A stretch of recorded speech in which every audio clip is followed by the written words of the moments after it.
दोस्तों, असम की राजनीति में एक ऐसा नाम गूंजा है जिसने सत्ता से लेकर विपक्ष तक की नींदें उड़ा दी हैं। झारखंड के चीफ मिनिस्टर हेमंत सोरेन। सवाल यह है कि क्या यह सिर्फ एक यात्रा है या फिर असम की आदिवासी राजनीति में आने वाला सबसे बड़ा भूचाल। और एक सबसे बड़ा सवाल, क्या असम में अब आदिवासी राजनीति अब एक नया मोड़ ले रही है, क्योंकि असम में आदिवासी समुदाय हैं वो काफ़ी अधिक संख्या में पाए जाते हैं, लेकिन इनकी जो राजनीतिक स्थिति है वो काफ़ी शून्य देखने को मिलती है। जबकि 126 विधानसभा सीटों में लगभग 35 से 40 सीटों पर तो इनका प्रत्यक्ष प्रभाव है और बाकी और भी सीटें हैं जो उनके आसपास के क्षेत्र की है, उन पर भी इनका अप्रत्यक्ष प्रभाव देखने को मिलता है। हमें समझ में आ सकता है कि आदिवासियों की ही वजह से असम में सरकारें बनती हैं और असम में सरकारें टूटती भी उनकी ही वजह से है, जिसकी वजह से अब असम में आदिवासी राजनीति एक नया मोड़ ले रही है। लेकिन सच्चाई यह है कि इनमें से कई समुदाय एसटी दर्जे के लिए संघर्ष कर रहा है, कई समुदाय भूमि अधिकारों के लिए संघर्ष कर रहे हैं, कई समुदाय राजनीतिक प्रतिनिधित्व के लिए संघर्ष कर रहे हैं। जैसे अगर हम बात करें आसाम की, तो जो बोडो समुदाय है वो अलग से बोडोलैंड राज्य की मांग कर रहे हैं। साथ ही जो भी 6 समुदाय के बारे में हमने आपको बताया था पिछले वीडियो में, उसमें 6 समुदाय एसटी की मांग, एसटी दर्जे में शामिल होने को लेकर सड़कों पर प्रदर्शन कर रहे हैं।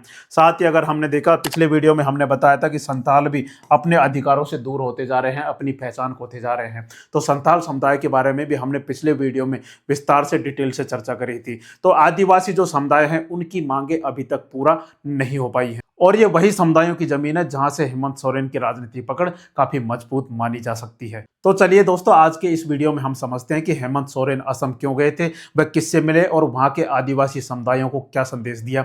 इन सब के बारे में चर्चा करेंगे और साथ ही हम चर्चा करेंगे कि हेमंत सोरेन की वजह से असम की राजनीति किस तरीके से प्रभावित होगी और आने वाले चुनावों में असम के जो राजनीतिक समीकरण है उसको आदिवासी किस प्रकार से प्रभावित करेंगे, जिसकी वजह से कांग्रेस की सरकार भी वहां पर अलर्ट हो गई है और बीजेपी की जो वर्तमान सरकार है वहां पर सत्ता में है वो भी काफी अलर्ट हो गई है, क्योंकि हेमंत सोरेन के वहां जाने से असम की राजनीति में बहुत बड़ा परिवर्तन होने वाला है। दोस्तों, हेमंत सोरेन असम के तिनसुकिया में आदिवासी समुदाय का जो सबसे बड़ा संगठन है all Adivasi student association of Assam, उसके द्वारा एक महासभा का गठन किया गया था। उस महासभा में शामिल होने के लिए ये वहां पर गए थे और वहां पर इन्होंने बहुत महत्वपूर्ण बातें कही जो आदिवासी समुदाय के लिए एक तरीके से वरदान साबित हो सकती है। इन्होंने कहा कि मैं झारखंड का सीएम होते हुए भी आसाम की खबरें पढ़ता रहता हूं और अभी फिलहाल क्या हुआ था, असम समेत देश के दिलों की धड़कन जुबिन गर्ग जी को भी एक बहुत बड़ा शून्य पैदा करके चले गए, उन्हें भी मैं श्रद्धांजलि अर्पित करता हूं। और असम में सदियों से हो रहे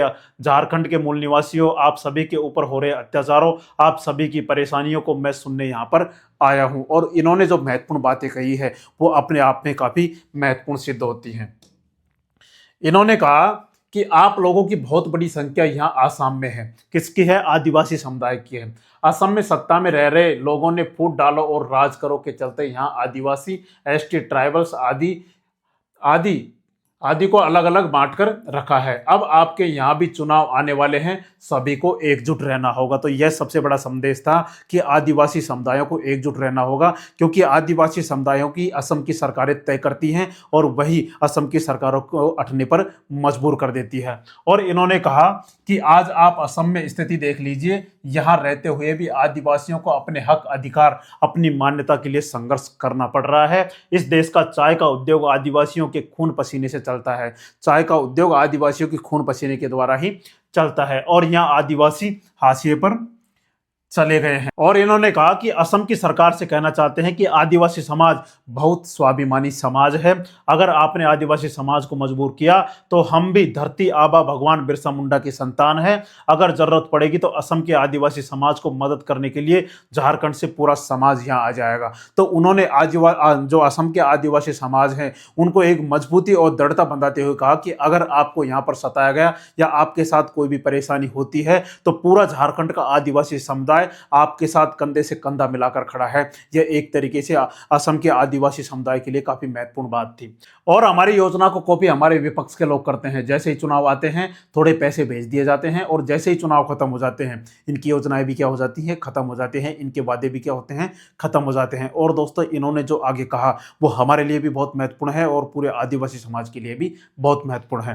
दोस्तों, हमने जैसे पिछला वीडियो आदिवासी संताल समुदाय के लोगों के लिए बनाया था और उन लोगों की आवाज हमने हमने उठाने का प्रयास किया था। लेकिन उनमें कुछ लोगों का कहना है कि जैसे हमने बताया था कि ये जो आसाम में जो संताल समुदाय के लोग हैं वो बिहार, झारखंड, उड़ीसा से अंग्रेजों द्वारा बसाकर लाए हुए लोग हैं, तो कुछ लोगों ने इसे गलत बताया था। लेकिन आज हम बता देते हैं, इन्होंने कहा कि जैसे ये महासभा में शामिल होने के बाद वापस गए तो इन्होंने एक ट्वीट किया और इन्होंने कहा कि कल मैं असम गया था। असम एक ऐसा राज्य है जहां झारखंड, उड़ीसा से अंग्रेज बंदूक के बल पर असम के चाय बागान में यहाँ के आदिवासियों को लेकर गए। दोस्तों, हम जो भी जानकारी आपके साथ साझा करते हैं वो ऐसा नहीं है कि हवा में फेंकी हुई कोई बात है, वो तथ्यों के आधार पर होती है और वो ही आज हम आपको बता रहे हैं। इन्होंने कहा कि अंग्रेज बंदूक के बल पर असम के चाय बागान में यहाँ के आदिवासियों को लेकर गए थे। आज वे लोग अपनी पहचान, अपने अधिकार की लड़ाई लड़ रहे हैं। वहां रहने वाले आदिवासियों को आदिवासियों का अधिकार और दर्जा नहीं मिला है। अपने भारत देश के अंदर दो तरह की पहचान कैसे, जैसे संताल समुदाय के जो भी लोग थे उनको बाहर के राज्यों में तो एसटी मिली हुई है, लेकिन वहां एसटी का दर्जा इनको नहीं मिला हुआ है। जिसके लिए उन्होंने कहा कि अपने भारत देश के अंदर दो तरह की पहचान कैसे। आदिवासी तो इस भारत देश के मूलवासी हैं, जैसे किसी भी राज्य में अगर वो रह रहे हैं, वह आदिवासियों के ऊपर सरकार के द्वारा यातनाएं भी दी जा रही हैं। मैंने कहा कि आपकी लड़ाई के साथ हम लोग हैं और अगर जरूरत पड़ी तो पूरे झारखंड के आदिवासियों को असम लेकर पहुंचेंगे। तो इतनी बहुत महत्वपूर्ण बातें इन्होंने वहां पर कही। और अब दोस्तों हम आगे समझते हैं कि झारखंड के सीएम साहब की यात्रा है असम की, वो अपने आप में इतनी महत्वपूर्ण क्यों है। क्योंकि दोस्तों हम इनके बारे में अगर हम थोड़ा देखें तो हेमंत सोरेन झारखंड के सिर्फ सीएम ही नहीं है, वो झारखंड मुक्ति मोर्चा इनकी पार्टी है, जेएमएम के कार्यकारी चेहरा भी हैं और आदिवासी अस्मिता की राजनीति के सबसे बड़े प्रतीक हैं, जिसकी वजह से आसाम में आदिवासियों का बाहुल देखते हुए इनको यहाँ पर काफी महत्वपूर्ण चेहरा माना जा रहा है और संताल समाज के सबसे प्रभावशाली नेता हैं।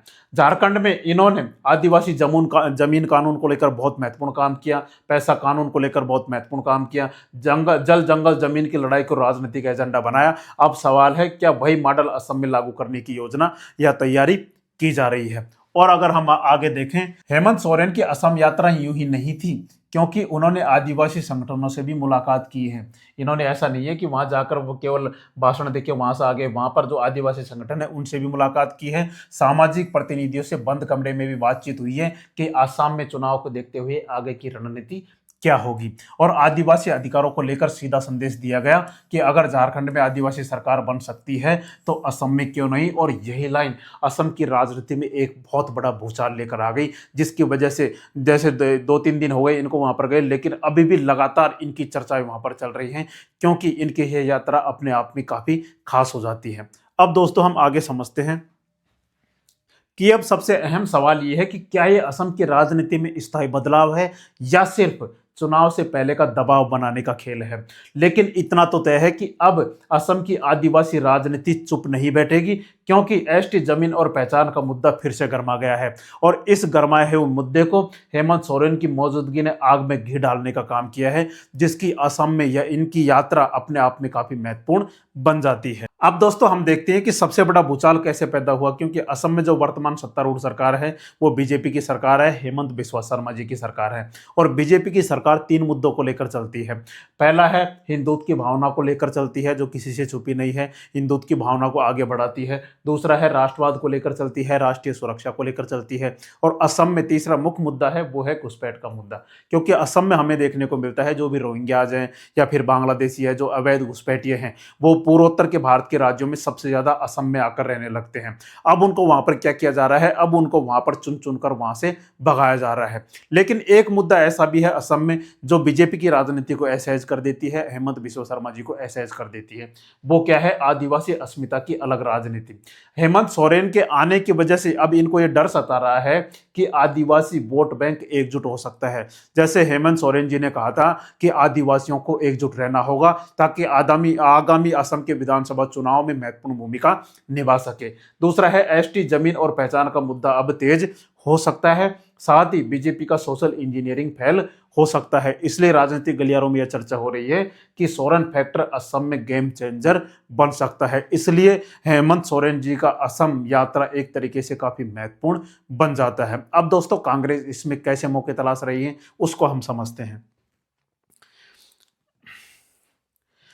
कांग्रेस लंबे समय से यहाँ पर आदिवासियों की वोट बैंक खो चुकी है, लेकिन हेमंत सोरेन जी की एंट्री से क्या होगा, कांग्रेस को एक नया नैरेटिव मिल सकता है, क्योंकि कांग्रेस अब अवसर तलाशने लगी है। जेएमएम कांग्रेस वामपंथी गठजोड़ की चर्चा तेज हो गई है, क्योंकि अगर दोस्तों हेमंत सोरेन जी की वहां पर एंट्री से वहां पर आगामी विधानसभा चुनाव में काफी फर्क अगर देखने को मिलता है, तो कांग्रेस और उनकी पार्टी मिलकर क्या कर सकती है, वहां पर सरकार बना सकती है। जिसकी वजह से ये क्या सोच रहे हैं कि इनके साथ अगर गठजोड़ कर लिया गया तो असम में काफी प्रभाव पैदा किया जा सकता है और आदिवासी राजनीति को फिर से केंद्र में लाने का मौका इनको मिल सकता है, जिसकी वजह से ये अपने वहां पर नए अवसर तलाश रहे हैं। हालांकि सवाल यह है, क्या असम का आदिवासी समाज किसी बाहरी नेतृत्व को स्वीकार करेगा या नहीं करेगा, यह सोचने वाली बात जरूर है। दोस्तों, हेमंत सोरेन साहब की असम यात्रा यह केवल एक राजनीतिक यात्रा नहीं है, यह सदियों से आदिवासी समाज की जो दबी हुई आवाज है उसकी एक गूंज है। अब देखना यह है कि क्या यह गूंज सत्ता तक पहुंचेगी या फिर राजनीति के शोर के नीचे दबा दी जाएगी। क्या दोस्तों, असम में आगामी विधानसभा चुनाव में हमें क्या आदिवासी समाज का एक सीएम चेहरा देखने को मिल सकता है?